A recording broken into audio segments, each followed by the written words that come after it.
Walang kasing saya! Sis, nagbunga ng mga paghihirap natin. And soon, mamumulaklak na ang bunga. Correct! Hay! Uy, haba nun ha. Nangalin? Nung, ay, Oo, kasi ito talaga yung pangarap ko eh. Salamat kay Tita Lota at pinag-aral niya ako.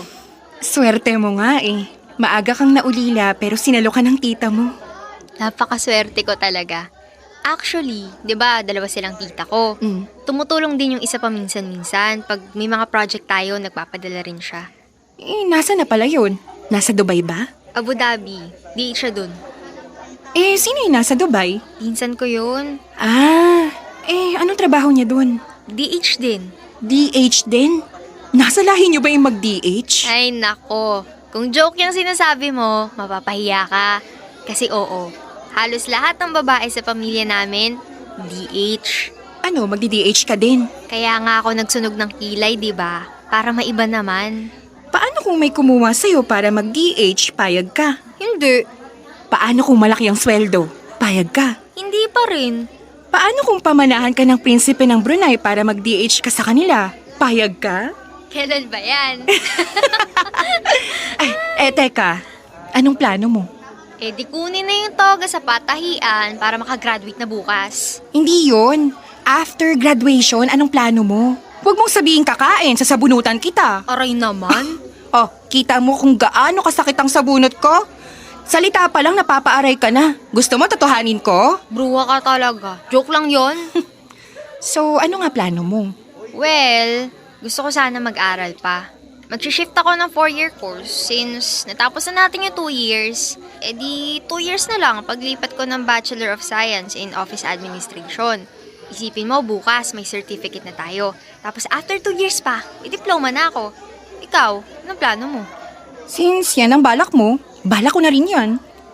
Kaso, hindi ako sure kung kaya pang tustusan ni Tita Lota ang another 2 years. Actually. So, baka magtrabaho na lang ako. But wait, there's more. Kung hindi ka na kayang pag-aralin ng tita mo, why not do both? Mag-working student tayo. Alam mo, matalino ka rin talaga, no? Kaso, hindi ako naging cum laude. Pero, very convincing. Kahit na di tayo cum laude, matataas naman ang grades natin.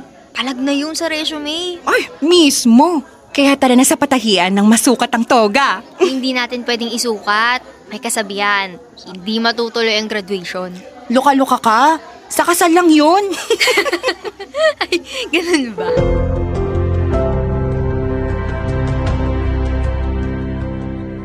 Dear Love, ako si Mira. Nagtapos ng kursong Computer Secretariat. Bata pa lang, ulila na ako, kaya si Tita Lota ang nag-alaga sa akin. Nung graduation ko, di nakapunta si Tita Lota.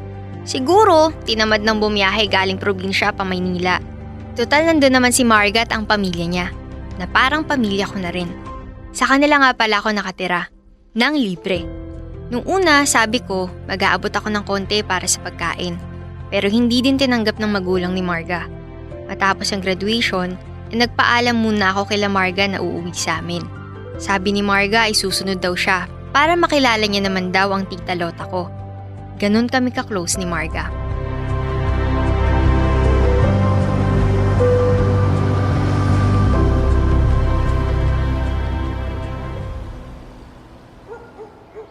Tita? Tita Lota, nandito na po ako. Mira! Tita Lina? Ay! Kailan pa po kayo nakauwi ng Pinas? Ay nako, nung 1 linggo pa. Po? Last week pa kayo nandito? Bakit di po kayo umattend ng graduation ko? Graduation mo? Kailan? Sino ba yung kausap mo, Lina? Tita Lota, ako po. Mano po? Graduation pala ni Mira kahapon. Oo. Hindi ko ba nasabi sa'yo? Tita Lota, sana nakapunta kayo. Nandito pala si Tita Lina eh. Masaya sana kung nandun kayo pareho. Bakit? Hindi ka ba masaya kahapon? Masaya naman po, pero iba po sana kung nandun kayo. Hindi bale. Isi-celebrate natin ngayon yan. Magpapaluto ako. Salamat po, Tita Lina. Pero pwede po bukas na lang tayo mag-celebrate. Darating po kasing best friend ko na si Marga para makasama siya sa celebration. Sige, para hindi naman tayong tatlo lang. Ba't ba kayo nakatayo? Paupo nga kayo. Oo nga. Nako, pasensya na nawala sa isip ko. Ayos lang, Tita Lina. Ang saya kasi nakita ulit tayo. Oh, baka magselos ang ate. Sabihin mo din masaya kang nakita mo siya. Ay, opo naman. Syempre po. Kaya nga po ako umuwi ngayon para makita siya eh. Ano ba yung selos-selos na yan? Matanda na ako para dyan. Tita Lina, gaano ka katagal dito? Umalis yung mga amo ko. Kaya pinayagan nila ako magbakasyon ng 6 na buwan. Wow! 6 na buwan tayo magkakasamang tatlo nila, Tita Lota. Ang saya naman. Nako, ang pamangkin ko dalagang-dalaga na. Tita naman. O bakit? Totoo naman ah. Dalaga ka na. Ay, nanliligaw na ba sa'yo? Naku, wala pa po ah. Naririnig ko kayo. Anong ligaw-ligaw yan? Naku, unahin mo ang pag-iipon ng pera. Ay, tita, mabuti po nasabi niyo yan. Bala ko po kasing magpatuloy sa bachelor course. 2 taon na lang naman po yun. Parang continuation lang ng course ko. Ano? Mag-aaral ka uli ng 2 taon? Pero wag ka pong mag-alala, Tita Lota. Hindi na po ako hihingi ng pera. Mag-working student po ako. Ano bang working student? Wag na. Ako na lang ang magbibigay ng pera. Ako naman na magpapaaral sa'yo. May pera ako. Kaya kitang pag-aralin kahit magdoktor ka pa. Pero wag na tayo magsayang ng pera.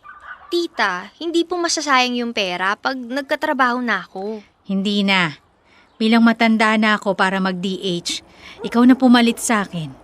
Naghahanap ngayon yung agency ko ng DH para sa Kuwait. Po? DH sa Kuwait. Tita, hindi ko po minamaliit ang pagdi-DH. Pero kaya nga po ako nag-aral kasi para hindi po ako maging DH. At bakit? Alam mo ba na mas malaki pa ang sweldo namin ng tita Lina mo kaysa sa susweldohin mo dyan sa kursong gusto mong tapusin? Eh tita, sayang naman po yung inaral ko kung pupunta lang ako ibang bansa para mag-DH. Ano? Hindi mo ako susundin?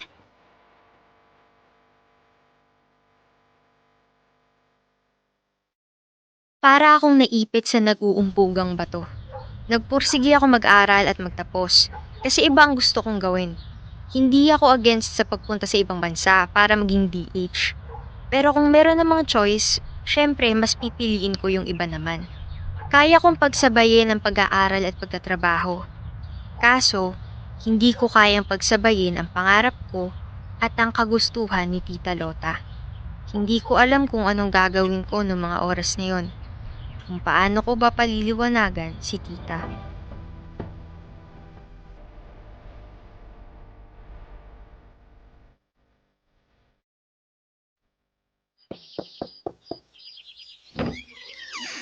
Sis! Oh my God! Yakap na! Kumusta ka, sis? Long time no see ah. Arte mo, 2 araw lang tayong hindi nagkita. Parang ang tagal kasi. Ay, teka. Alam ko yung ganyang atake mo eh. May problema, no? Ha? Oo eh. Ay, grabe.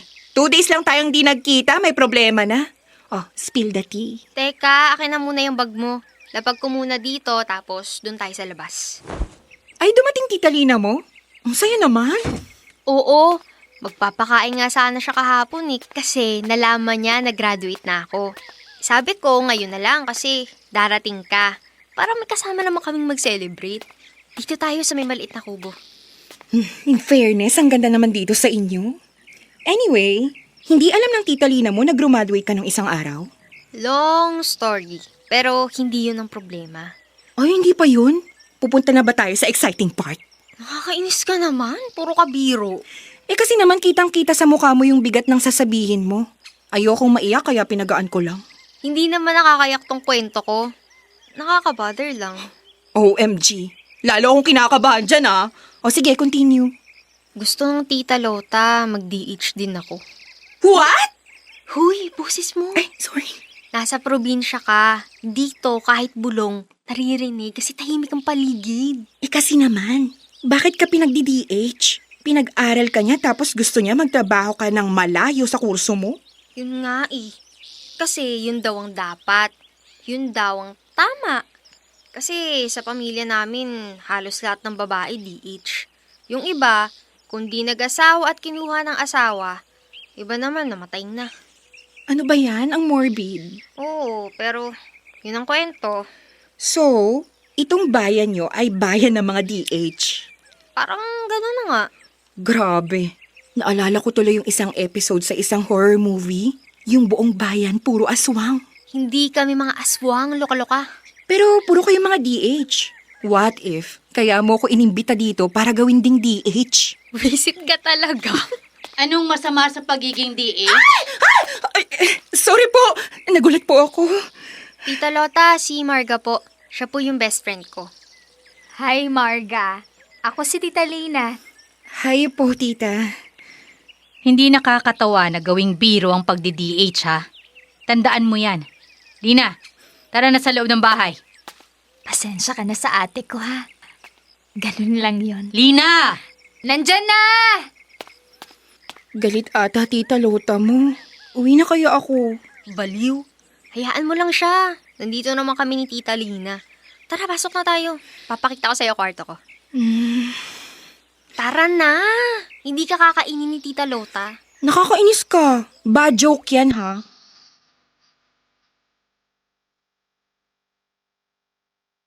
Hindi sanay sa biruan si Tita Lota kaya medyo naiirita. Tingin tuloy ni Tita, bad influence yung kaibigan ko. Mabuti na lang at nandun din si Tita Lina. Siya ang shock absorber. Palabiro din si Tita Lina kaya nagkakasundo sila ni Marga. Sa isang kwentuhan naming apat, sinabi ni Tita Lota na mas malaki pa ang sweldo ng DH kesa sa kung anumang trabaho dito sa Pilipinas. Maingat na sumagot si Marga. Sabi niya, malaki nga ang sweldo, pero malayo naman sa pamilya. Maraming mapapalampas na moment sa pamilya kasi wala sa tabi nila pag OFW ka.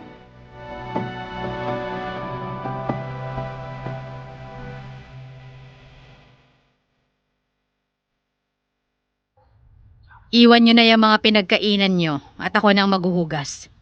Ako na po, tita. Ikaw ang maghuhugas? Bakit? DH ka ba? Kami na ni Lina kasi trabaho namin yan.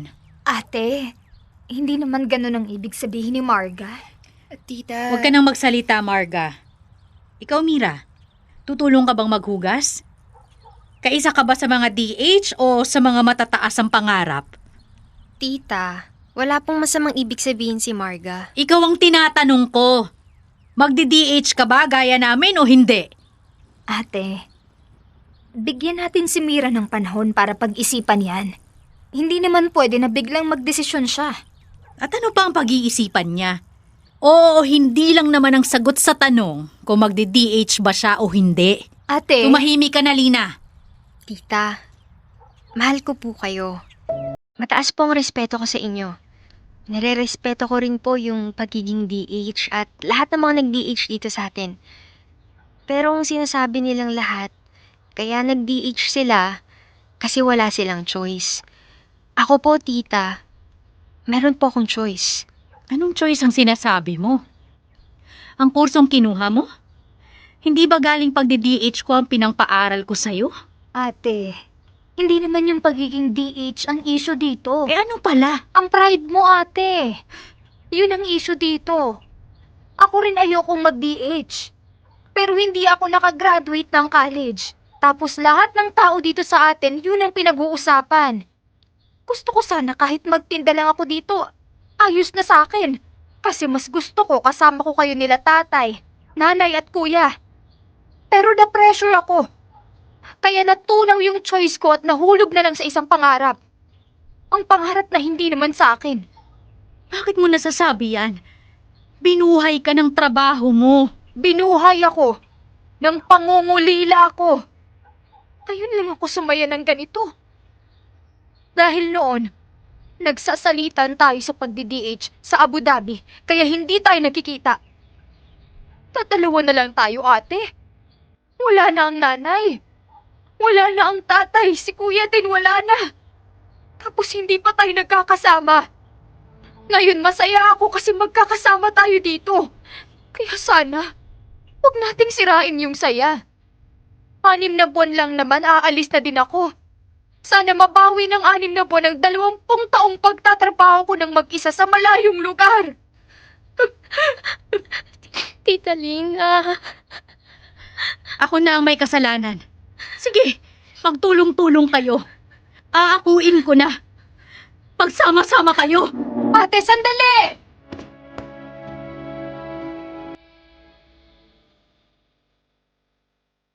Dear love, napakabigat ng gabing yon. Lahat kami umiiyak. Mabuti na lang nandun si Marga para damayan kami ni Tita Lina. Alam ko na huhupan din ang sama ng loob ni Tita Lota. Kahit matagal maghihintay ako. 1 buwan na lang sana ay paalis na si Tita Lina. Pero kinausap siya ni Tita Lota na wag nang umalis. Magtayo na lang sila ng tindahan. Humagulgol sa saya si Tita Lina. Kami ni Marga, nagka-instant promotion kami sa pinagtatrabahuhan namin. Nung malaman pala nila Tita Lota, agad siyang nag-aya sa Maynila para makita ako. Niyakap niya ako ng mahigpit. Ramdam nila na hindi ko man naman ang nakasanayan nila. Naman ako naman ang kabutihan ng ugali nila.